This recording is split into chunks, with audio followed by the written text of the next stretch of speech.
Right now on Denver 7 News, there's a new sheriff in town in Broncos country. Or make that 6. We meet the new owners of the Broncos team and the major milestones that come with this new ownership group. When we look at the inflation picture, we do believe it's in the process of peaking. Plus, signs of relief. We take a look at the latest numbers in today's inflation report and why economists are optimistic. And while many kids were having fun in the sun, this Centennial kid was spending it helping his neighbors, all for a good cause. Thanks so much for joining us for Denver 7 News at 11. I'm Jason Grenauer. In just a few hours, the Denver Broncos will be introducing the team's new ownership group out at UC Health Training Center.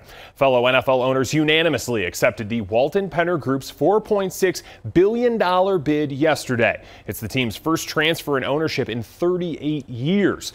The group knows it has big shoes to fill, and they had lots of praise for the late Pat Bowlen yesterday. They called owning the Broncos a responsibility and a privilege, calling the team iconic.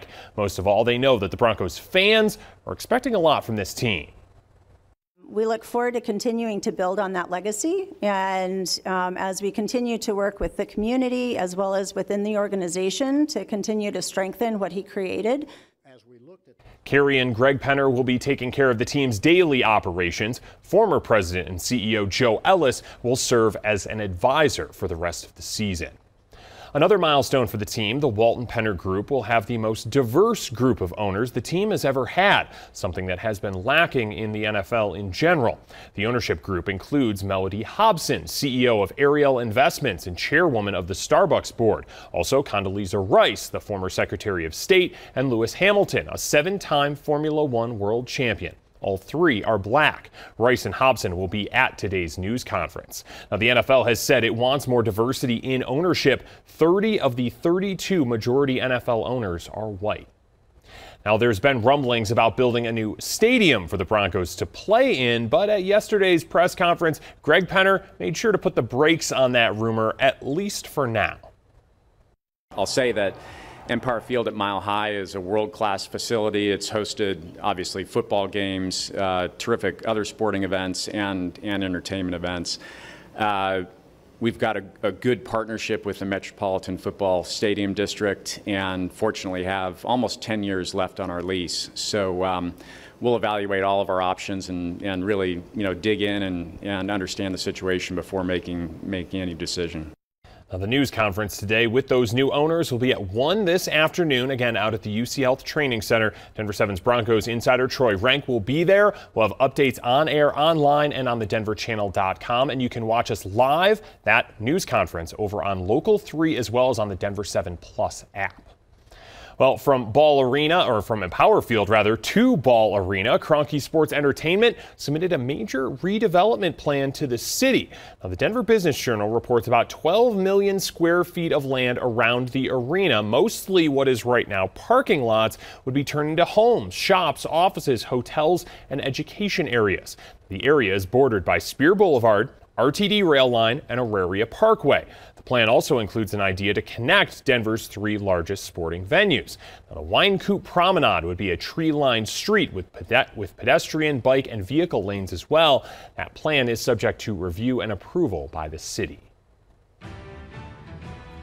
To some breaking news now, police in Denver are looking for information about the murder of a 14-year-old boy whose body was found near a baseball field at the Southwest Recreation Center on Monday afternoon. Crime Stoppers released this photo of the victim, Jojo Aragon. Police have not released how they believe the boy was killed. If you can help their investigation, call 720-913-7867.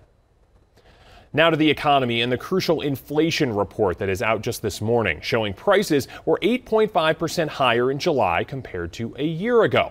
While that's still high, it's better than experts expected. ABC's Rena Roy has more.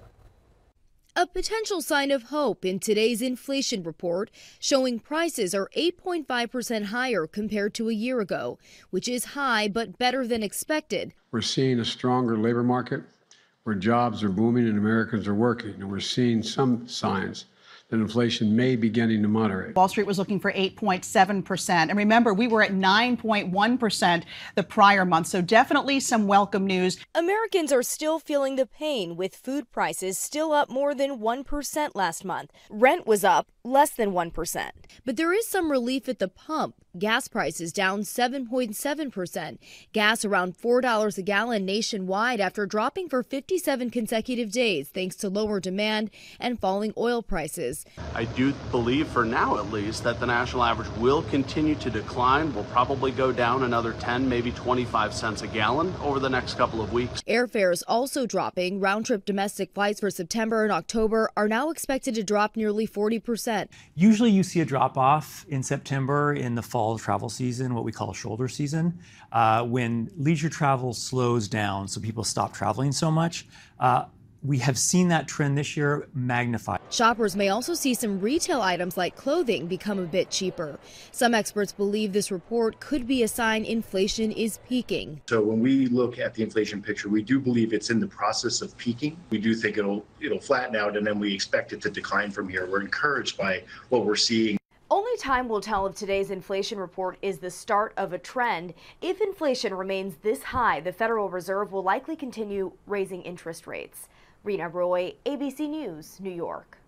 Okay, so that's some good news. How about some more economic good news? We're getting new numbers on Colorado's housing market. As Denver 7's Veronica Acosta reports, aspiring homeowners are getting a sliver of hope.